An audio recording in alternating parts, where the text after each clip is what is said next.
इसमें यूहन्ना का 6 का 53 में ये बात लिखा है, यीशु ने उनसे कहा, मैं तुमसे सच सच कहता हूँ, जब तक मनुष्य के पुत्र का मांस न खाओ और उसका लोहो न पियो, तुम में जीवन नहीं। मन लेनिదే జీవము. हमारे पास परमेश्वर का अनंत जीवन नहीं है. ఆ జీవము దేవుడు ఆయన శరీరము రక్తము ద్వారా మనకి ఇస్తున్నాడు. परमेश्वर का अनंत जीवन उनके लहू और देह के जरिए हमें परमेश्वर देना चाहता है. అది ఎప్పుడు ఇస్తున్నాడు మనకు? वो कब दे रहे? ఆదివారం ఇస్తున్నాడు. रविवार के दिन ही दे रहे. అందుకే కొత్త నిబంధనలో 14 పత్రికలు రాసిన పౌలు మనకు చెబుతున్నాడు, ఆయన మన మాదిరి. नया नियम में पौलुस का लिखा हुआ 14 किताबों में ये बात है. అంటే ఆదివారంలో చర్చికి నేనైతే ఎందుకు వెళ్తానంటే, मैं रविवार के दिन क्यों मंदिर में जाता हूँ? ప్రభు యొక్క శరీర రక్తములను తిని త్రాగడానికి, परमेश्वर के और शरीर और उनके देह और उनके पवित्र लहू खाने पीने के लिए ही जाता हूँ. అదే మాట అపోస్తలులు 20:7 చెప్పాడు. उसी बात को पौलुस ने प्रेरित लूका ने प्रेरितों की किताब 20:7 में लिखा है.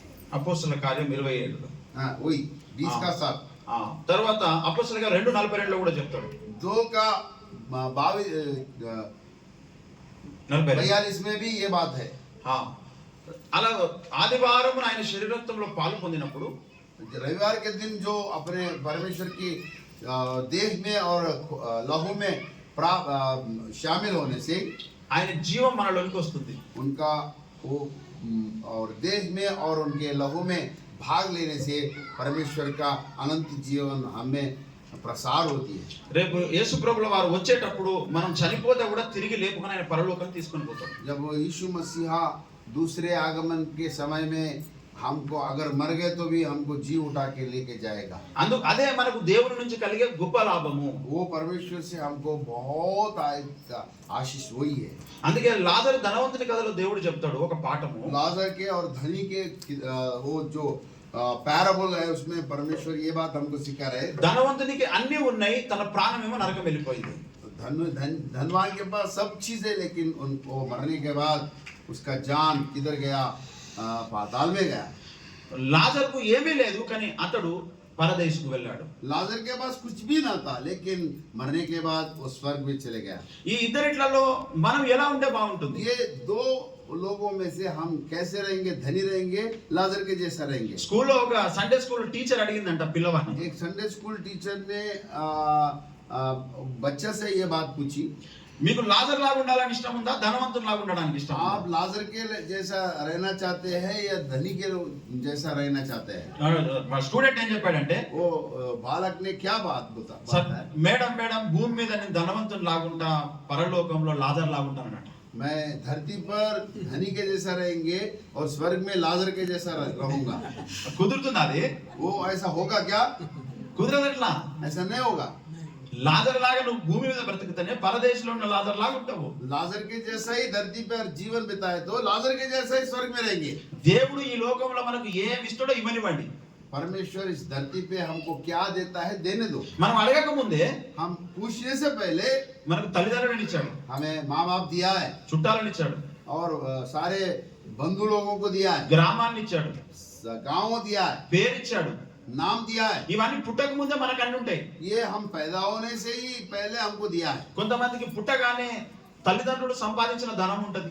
कई लोगों को जन्म होने के बाद वो बहुत सारा धन अपना माँ बाप का रहता है. కొంతమంది పుట్టగానే తల్లిదండ్రుల అప్పు ఉంటది.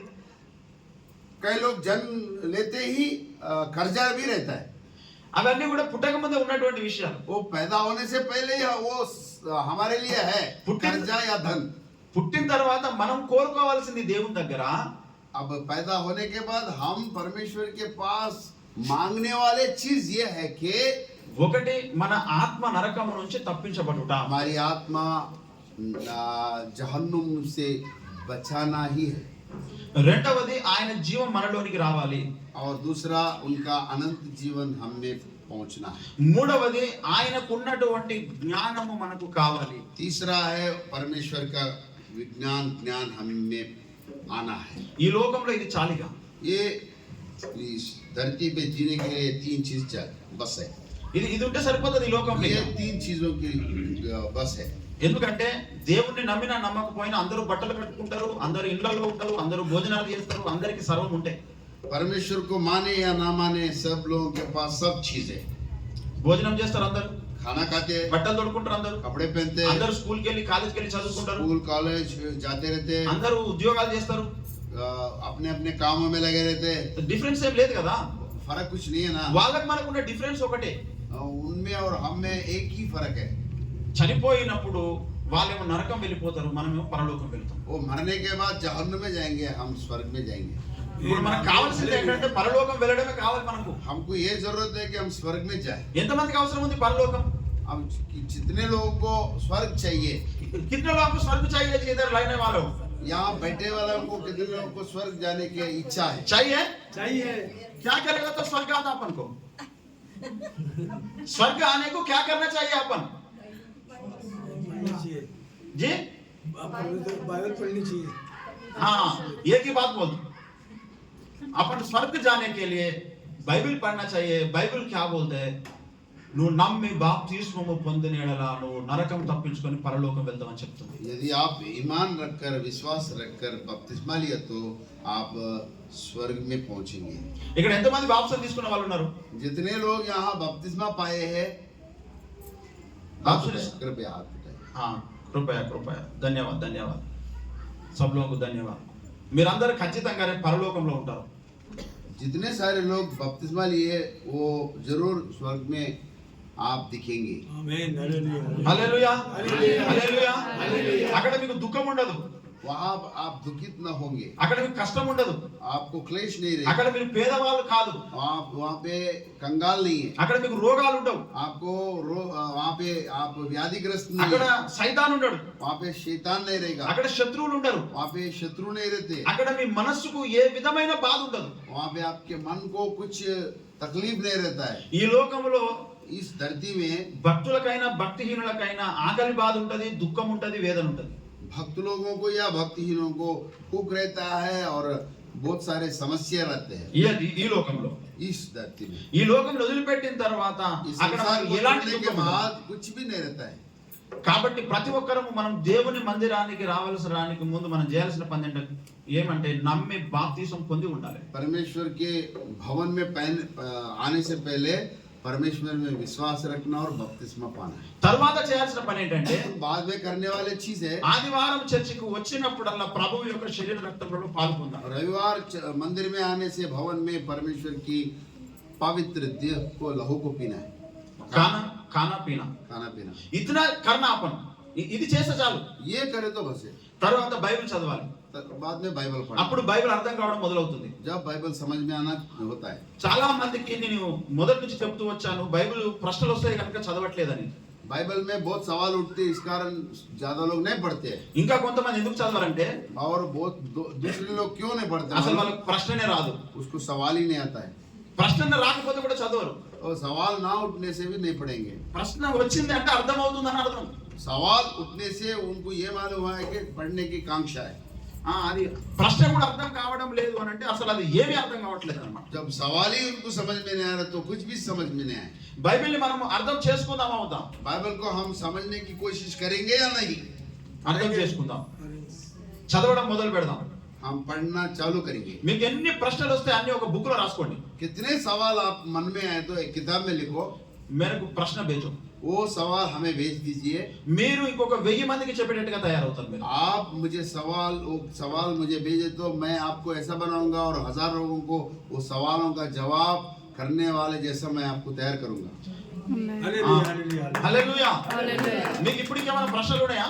अभी आपको कुछ सवाल है क्या? ఆ ప్రశ్న అయితే పంపించండి. अभी मेरे नंबर पे वो सवाल आप भेज दीजिए, మీకు ఆన్సర్ నేను పంపిస్తా. आपको सवालों का जवाब मैं भेज दूंगा। మీరు ఆత్మీయంగా ఇంకా ఉన్నత స్థానంలోకి వెళ్తారు. आत्मिक रीति से और आप उन्नति पाएंगे। మీ చుట్టుపక్కల ఎన్ని ప్రశ్నలు ఉంటే వాటన్నిటికీ సమాధానం మీ దగ్గర ఉంటుంది. वो आपके चारों ओर जितने सारे सवाल है सबों का प्रश्नों का जवाब आपको मिलेगा। మీ కుటుంబంలో ఎన్ని ప్రశ్నలు అయితే ఉన్నాయో వాటన్నిటికీ సమాధానాలు మీ దగ్గర आपके ఉంటాయి. परिवार में जितने सारे सवाल है उसका भी जवाब मिलेगा। మన దేవునికి ఉన్నటువంటి ఒక పేరు ఆయన సమాధానమును ఇచ్చువాడు. हमारे परमेश्वर का और एक नाम है सवालों का जवाब देने वाला परमेश्वर। మనలను కూడా ఆయన కొడుకులుగా తయారు చేస్తాడు. మనం కూడా సమాధానం हमें ఇచ్చేవాళ్ళుగా भी తయారవుతాం. अपने बच्चों के जैसा परमेश्वर तैयार करेगा। హల్లెలూయా. హల్లెలూయా. మనం కూడా ఇతరులకు సమాధానం చెబుదామా? हम भी दूसरों को उनका सवालों का जवाब दे देंगे क्या? देंगे। ఇద్దాము అనుకున్న వాళ్ళందరూ కూడా మనమందరం కూడా కళ్ళు మూసుకొని ప్రార్థన చేసుకుందాం. అట్టి కృప దేవుడు అనుగ్రహించును గాక. अभी जो सवालों का जवाब जानने वाले आंखें बंद कर प्रार्थना करेंगे। గురువు గారు ప్రార్థన చేస్తారు. प्रार्थना करेंगे। पिता पुत्र पवित्र आत्मा स्वर्गीय पिता धन्यवाद करते प्रभु जी, जितने सारे सवाल हमारे मन में है और छिपे हुए मर्म चीज है, गुप्त बातें है, सारा जानना हमारे लिए अत्यावश्यक विषय है प्रभु जी। प्रमुख बिंदु यह है कि हम सब चीजों की जानकार कर सके प्रभु जी। यदि आप समझ में नहीं आया तो हम क्या करेंगे? अधूरा ही है हमारे आत्मिक जिंदगी।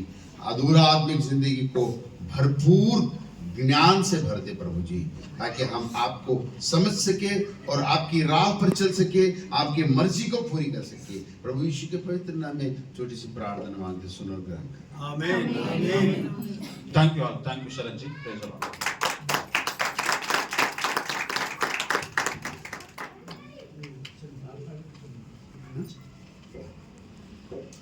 अच्छी बात है लक्ष्य जी। एक छोटा सा गाना, क्योंकि लगातार वो समझ रहे कि इतना आसान है ट्रांसलेट करना तेलुगु का। हाँ? आप दौड़ रहे बुढ़े घोड़े को दौड़ाने के चक्कर में। भाषा उतना आसान नहीं है, स्लो में बात करना। हाँ? क्योंकि ये हिंदी है। हाँ? चलो एक छोटा सा गाना सब खड़ा होकर परमेश्वर की इबादत करते हुए छोटी सी गाना मैं प्रस्तुत करना चाहता हूं।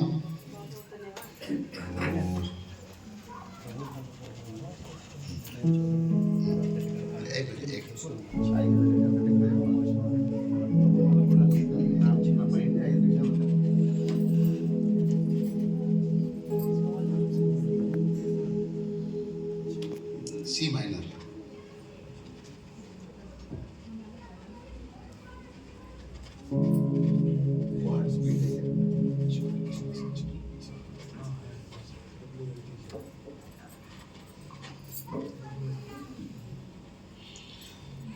हालेलुया। हम में से कितने लोग फलदायक मसीह लोग बनना चाहते हैं? हाथ उठाइए। परमेश्वर ने हमसे ये बोल रहा है कि आप फलदायक बनो, आप फलवंत बनो। Slow slow. कितना है मीटर? कितना है टेम्पो? 140 है।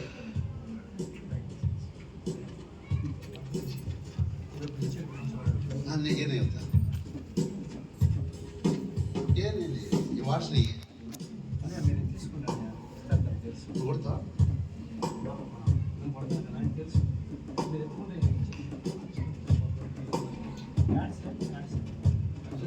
ये अंदर वाट्स बोल के ऐसा जस्ट फिंगर